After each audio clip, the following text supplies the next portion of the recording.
Everyone, stock market एक ऐसी जगह है जहां पर इमोशंस और न्यूज़ मिलकर रोलर कोस्टर बना देती हैं। सबसे इंटरेस्टिंग बात यहां पर यह है कि इंडिया की खबरों के साथ साथ ग्लोबल जो भी न्यूज़ हैं वो भी हमारे शेयर बाजार को हिला देती हैं। तो आज के वीडियो में हम जानेंगे कि ग्लोबल मार्केट्स किस तरह से भारतीय शेयर बाजार पर असर डालती हैं, इंडियन स्टॉक मार्केट से रिलेट करती कौन सी बड़ी खबरें हैं और क्या लेटेस्ट परफॉर्मेंस है।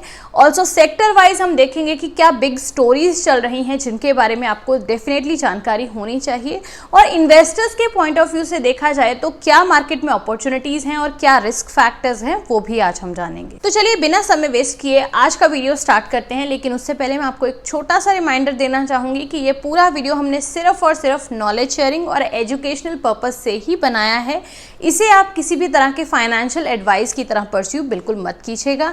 वीडियो अच्छा लगे तो साथ साथ में जितना हो सके लाइक और शेयर कर दीजिएगा, और चैनल को सब्सक्राइब करते टाइम बेल आइकन हिट करना ना भूलें। तो चलिए स्टार्ट करते हैं। सबसे पहले तो हम बात करते हैं कि स्टॉक मार्केट, जैसे हम सब जानते हैं कि ये एक ग्लोबल गेम है।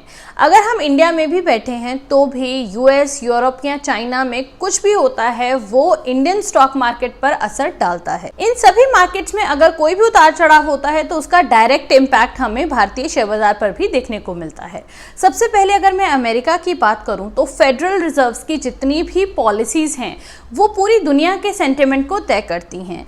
अगर यहाँ पर फेड इंटरेस्ट रेट्स को बढ़ा देता है तो यहाँ पर हमें क्या देखने को मिलता है कि यूएस बॉन्ड ज़्यादा अट्रैक्टिव हो जाते हैं, तो जो फॉरेन इन्वेस्टर्स हैं वो इमर्जिंग मार्केट्स जैसे कि इंडिया से पैसा निकालकर यूएस बॉन्ड्स में डालने लगते हैं। ऑन द अदर हैंड अगर फेड रेट कट कर देता है तो इसका ऑपोजिट हमें देखने को मिलता है, यानी कि फिर इक्विटी में पैसा आने लगता है।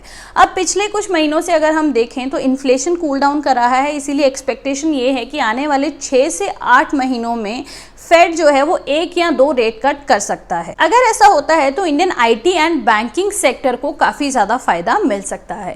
अब आगे अगर हम चाइना के मार्केट की बात करते हैं तो अब क्योंकि चाइना जो है ये दुनिया का सेकेंड लार्जेस्ट इकोनॉमी है, अब यहाँ क्या देखने को मिल रहा है कि इनके रियल एस्टेट और एक्सपोर्ट में एक स्लो डाउन आया है, जिसकी वजह से यहाँ पर डायरेक्ट इम्पैक्ट पड़ेगा मेटल और कमोडिटीज पर, विच मीन्स कि अगर चाइना से डिमांड की कमी आती है तो स्टील और एल्यूमिनियम के दाम डेफिनेटली गिरेंगे, जिसका सीधा असर पड़ेगा इंडियन मेटल कंपनीज पर, जैसे टाटा स्टील हो गया, जेएसडब्ल्यू है। साथ ही अगर एशियन मार्केट्स की बात की जाए तो यहाँ पर जापान हो गया, कोरिया हो गया, ये जो कंट्रीज हैं ये इस वक्त chip manufacturing and EV supply chain में लीड कर रहे हैं, जो directly Indian auto and semiconductor ancillary companies को एक मौका दे रहे हैं। अब यहाँ पर हमने ग्लोबल मार्केट्स की बात कर ली, लेकिन इनके अलावा भी एक और बहुत ही इंपॉर्टेंट फैक्टर है जो इंडियन मार्केट को डायरेक्टली इंपैक्ट करता है, that is crude oil and dollar index. अगर जो ब्रेंट क्रूड है वो $100 क्रॉस कर जाता है तो इंडिया के इंपोर्ट बिल्स जो हैं वो काफ़ी ज़्यादा बढ़ जाते हैं, जिसकी वजह से यहाँ पर इन्फ्लेशन का प्रेशर भी ज़्यादा हो जाता है। On the other hand dollar index की अगर हम बात करते हैं, अगर डॉलर स्ट्रॉन्ग होता है यानी कि रुपये अगर डॉलर के मुकाबले कमज़ोर हो जाता है तो एफआईआईज के लिए एक कॉस्टली इन्वेस्टमेंट हो जाता है अगर वो भारतीय बाजार में पैसा डालते हैं। पिछले कुछ महीनों से देखें तो डॉलर इंडेक्स 105 के आसपास देखने को मिल रहा है और Indian rupee approximately 83 rupees per USD देखने को मिल रहा है। तो ये जो लेवल्स हैं ये एफआईआईज के फ्लो को काफी ज्यादा इंपैक्ट करते हैं। आगे अगर हम अपने घर की ही बात करें, यानी कि अगर हम इंडियन स्टॉक मार्केट की बात करें तो यहाँ पर जो सबसे बड़ी अपडेट है वो यही है कि हिंडनबर्ग रिपोर्ट में जो अडानी ग्रुप पर एलिगेशंस लगाए गए थे उसमें सेबी की ओर से इस ग्रुप को पूरी तरह से क्लीन चिट मिल चुकी है, जिसके चलते अडानी ग्रुप की कंपनीज के शेयर प्राइस में एक अच्छी रैली देखने को मिली।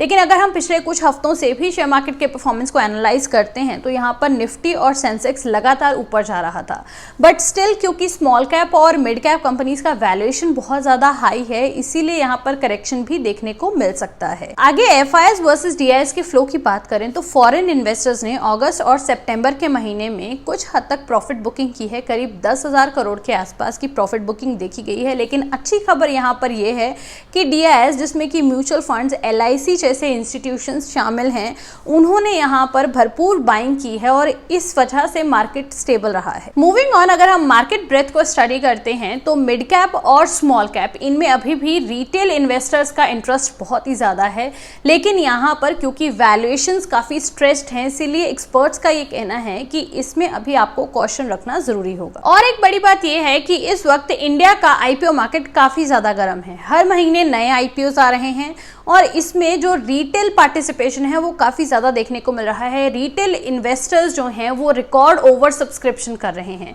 जिसका सीधा मतलब ये हुआ कि रिटेल पार्टिसिपेशन और लिक्विडिटी दोनों ही काफी ज्यादा स्ट्रॉन्ग है। आगे अगर हम सेक्टर वाइज बात करें कि कौन से सेक्टर में क्या बड़ा एक्शन चल रहा है, जो इन्वेस्टर्स के पॉइंट ऑफ व्यू से जानना बहुत ही ज्यादा इंपॉर्टेंट है, तो सबसे पहले पीएसयू बैंक्स जैसे कि एसबीआई हो गया, बैंक ऑफ बड़ौदा हो गया, इनमें एक स्ट्रॉन्ग रिकवरी, एक बूस्ट देखने को मिला है।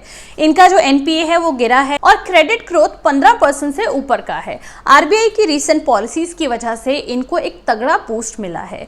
वहीं इंडियन आईटी सेक्टर की अगर बात की जाए तो यहाँ पर मिक्स्ड माहौल है, क्योंकि यूएस में स्लो डाउन देखने को मिल रहा है, इसीलिए शॉर्ट टर्म में इंडियन आईटी सेक्टर में एक प्रेशर बिल्ट होता हुआ देखने को मिल रहा है। लेकिन फिर भी अगर हम लॉन्ग टर्म होराइजन में बात करें तो यहाँ पर एआई और डिजिटल ट्रांसफॉर्मेशन की वजह से एक तगड़ा पोटेंशियल दिखाई देता है, जहां पर इन्फोसिस, टीसीएस, इन सब कंपनीज को एक एडवांटेज मिल सकता है। मूविंग ऑन, ऑटो सेक्टर की बात करें तो फेस्टिव डिमांड की वजह से यहाँ पर सेल्स काफी स्ट्रॉन्ग नजर आ रहा है। ईवी अडॉप्शन भी तेज हो रहा है। एक ईवी में 1000+ चिप्स लगी होती हैं, जिसका सीधा मतलब ये निकलता है कि भारत के सेमीकंडक्टर और ऑटो एंसिलरी दोनों ही सेक्टर्स को एक बूस्ट यहाँ से मिल सकता है। सेमीकंडक्टर सेक्टर के ऊपर इससे पहले भी हम एक वीडियो कर चुके हैं, आप चाहो तो उसे भी चेक कर सकते हो, डिस्क्रिप्शन में आपको लिंक मिल जाएगा। आगे इंफ्रास्ट्रक्चर सेक्टर की बात करें तो गवर्नमेंट का इंफ्रा पुश एक बहुत ही बड़ा ट्रिगर है, क्योंकि यहाँ पर मेट्रो प्रोजेक्ट, एक्सप्रेसवेज, एयरपोर्ट्स और हाउसिंग एक डिमांड क्रिएट कर रहा है सीमेंट, स्टील और कंस्ट्रक्शन कंपनीज के लिए। आगे हम बात करेंगे एनर्जी और ऑयल एंड गैस सेक्टर की। तो ऑयल एंड गैस में अभी वोलेटिलिटी काफी हाई है, क्योंकि यहाँ पर क्रूड ऑयल के प्राइसेस एक कारण है। लेकिन अगर हम रिन्यूएबल एनर्जी की बात करें तो यहाँ पर अडानी ग्रीन, एनटीपीसी और टाटा पावर जैसी कंपनीज एग्रेसिवली एक्सपैंड कर रही हैं। तो ये एक सेक्टर है जो लॉन्ग टर्म स्टोरी बन सकता है।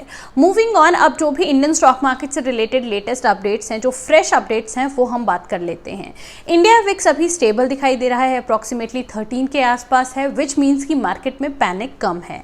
आईपीओ मार्केट की अगर हम बात करें तो यहाँ पर ओला इलेक्ट्रिक हो गया, टाटा कैपिटल हो गया, ये टॉक ऑफ द टाउन बन चुके हैं, जो एक बज क्रिएट कर रहे हैं। गवर्नमेंट रिफॉर्म्स में जो टैक्स बेनिफिट्स हैं और इंफ्रा एलोकेशन, ये इन्वेस्टर्स के लिए पॉजिटिव है। आरबीआई की जो रीसेंट गाइडलाइंस थी कि एनबीएफसीज को स्टॉक मार्केट में लिस्ट होना मैंडेटरी है, ये भी एक पॉजिटिविटी लेकर आ रहा है, क्योंकि इससे ट्रांसपेरेंसी बढ़ जाएगी। अब लेटेस्ट न्यूज तो हमने जान ली, लेकिन यहाँ पर इन्वेस्टर्स के पॉइंट ऑफ व्यू से अगर बात करें तो कौन सी अपॉर्चुनिटीज हैं, क्या रिस्क फैक्टर्स हैं, वो भी जान लेना उतना ही ज्यादा जरूरी है। सबसे पहले मैं अपॉर्चुनिटीज की बात करूं तो इंडिया का जो जीडीपी ग्रोथ है वो 6.5% से ऊपर का एक्सपेक्ट किया जा रहा है। एफआईआईज यहाँ पर इंडियन मार्केट को ग्रोथ हब की तरह देख रहे हैं। डिजिटल इंफ्रा और कंजम्पशन स्टोरीज लॉन्ग टर्म में काफी स्ट्रॉन्ग नजर आ रही हैं। जहां तक रिस्क फैक्टर्स की बात आ जाती है तो ग्लोबल स्लोडाउन और यूएस में रिसेशन फियर अभी भी बना हुआ है। जियोपॉलिटिकल टेंशंस की अगर बात की जाए तो रशिया यूक्रेन का वॉर, चाइना ताइवान के जो भी टेंशंस हैं, इसकी वजह से मार्केट में वोलेटिलिटी बढ़ सकती है। वहीं स्मॉल कैप और मिड कैप का वैल्यूएशन अभी भी काफी हाई है, जिसकी वजह से शॉर्ट टर्म में करेक्शन भी हो सकता है। तो इस पूरे डिस्कशन को अगर मैं समराइज करूं तो एक्शन दोनों तरफ से है, अपॉर्चुनिटीज भी हैं और रिस्क भी है। ग्लोबल कियोस्क को समझना उतना ही ज्यादा जरूरी है जितना इंडियन न्यूज को स्टडी करना जरूरी है। लेकिन लॉन्ग टर्म स्टोरी पूरी तरह से क्लियर है कि इंडिया एक ग्रोथ लीडर बनने का पूरा पोटेंशियल रखता है, लेकिन पेशेंस और राइट स्ट्रैटेजी के बिना ये मुश्किल है। अब मैं आपसे पूछती हूँ, आप अपना जवाब मुझे कमेंट सेक्शन में बताइएगा। आपको क्या लगता है कि यहाँ पर कौन से सेक्टर में बुल रन आ सकता है और एफआईआईज वर्सेस डीआईआईज, इस जंग में किसकी जीत होगी? अपना ओपिनियन कमेंट सेक्शन में जरूर शेयर कीजिएगा हमारे साथ। वीडियो अगर इन्फॉर्मेटिव लगा हो तो जितना ज्यादा हो सके लाइक और शेयर कर दीजिएगा और चैनल को सब्सक्राइब करते टाइम बेल आइकन हिट कर लें, ताकि आगे आने वाले वीडियोस की टाइमली नोटिफिकेशन आपको मिल सके। जल्दी मिलेंगे अगले वीडियो के साथ, तब तक के लिए take care, thank you for watching.